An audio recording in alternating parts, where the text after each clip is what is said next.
pas n'importe lesquels. Il y en a eu des troubadours pour chanter des je t'aime. Mais si l'amour peut sauver le monde, alors qu'attendons-nous pour le chanter à chaque seconde et le faire entre nous. Je trouve c'est compliqué de faire un bon clip et en plus c'est cher si on veut qu'il soit bien. Ou alors il faudrait les faire en artisanal nous-mêmes et écrire les scénarios et tout ça. C'était un peu une piste qu'on s'était posée à une époque, on l'a jamais vraiment fait. On n'est pas bon en vidéo déjà. Ouais, personne d'entre nous n'a vraiment le matériel ni les compétences pour faire de l'image. Et du coup on n'a pas pris cette initiative de faire nous-mêmes. Alors à chaque fois on les a fait avec une équipe, une proposition artistique extérieure, quelqu'un qui écrivait un petit peu pour nous le scénario, puis après qui dirigeait, qui réalisait. Mais du coup il y en a assez peu parce qu'aussi je pense que pour les faire bien, il faut quand même y mettre un petit peu de moyens. C'est normal, les gens ils sont professionnels, ils travaillent là-dessus, il faut les payer. Il faut des gens qui réfléchissent aussi au costume, au décor, à la lumière. Donc quand on l'a fait, j'en ai des bons souvenirs des différentes fois où on l'a fait. Artistiquement, j'aime bien celui de Désordre, Thème piétiné.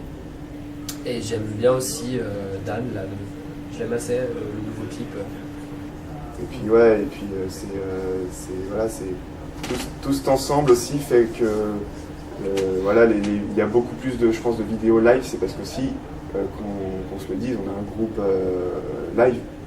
Voilà, on essaye de bien soigner nos albums, mais globalement, là, on s'est fait connaître.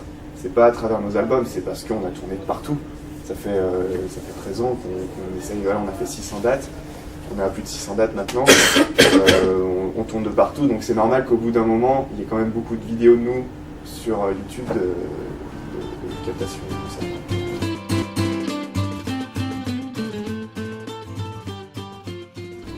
Et pour Dan, quand le réalisateur nous a dit j'aimerais faire ça avec des masques, on s'est posé la question, on s'est dit mais ça va faire vraiment comme Thème piétiné et les gens vont se dire mais ils savent pas faire autre chose qu'être masqué.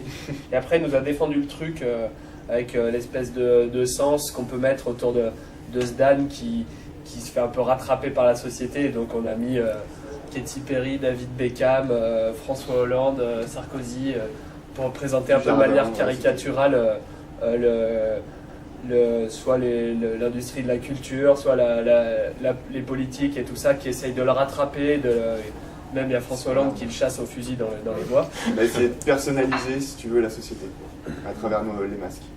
C'était la lecture qu'a fait le scénariste des paroles de la chanson et qui était pas en fait. Oui, qui au final fonctionne plutôt bien. Ça fonctionne.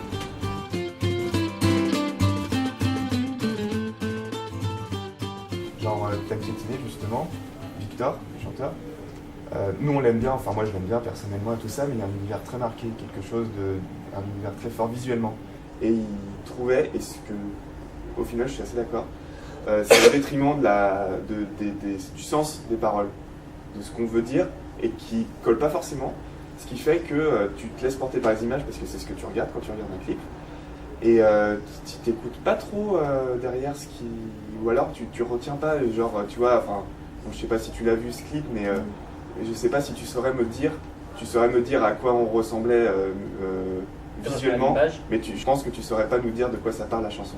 Et ça pour nous c'est un vrai problème, parce que on fait de la musique, on veut que justement le clip soit au service de la musique. Et actuellement, quand même, quand on voit l'industrie, en tout cas les grosses majors, comment elles font la promotion d'un groupe, ça devient de plus en plus le clip et lié à la musique derrière. C'est plutôt le clip qui est là, ce qui est un univers très fort, et la musique c'est quelque chose qui accompagne, c'est juste pour voir ta star préférée.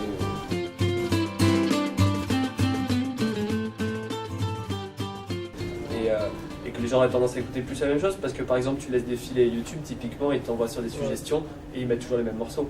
Donc même si tu pars d'un truc un peu indépendant, d'un artiste pas connu, il va suggérer pas d'autres artistes pas connus dans le même style, il va suggérer des trucs plus gros dans le même style jusqu'à aller à des trucs plus gros, puis au bout d'une demi-heure tu te retrouves avec Katy Perry en partant de Dario Coppola. Et du coup c'est pas un truc qui favorise ou qui, en tout cas, ça favorise pas la qualité. Il n'y a pas de meilleure musique depuis qu'il y a Internet. Ça favorise pas que les petits groupes soient plus connus puisque c'est pas le cas depuis qu'il y a Internet. Parce que tu payes pour être suggéré. Et puis sur Facebook, si t'es dans une énorme major qui paye super cher pour te faire une pub subventionnée sur Facebook, t'apparais partout sur le fil des gens. Donc les gens ont l'impression d'utiliser Facebook de manière libre et de cliquer sur j'aime en fonction de ce qu'ils aiment réellement. En fait, ce qui leur apparaît sur leur flux, c'est ce que Facebook veut qui apparaisse.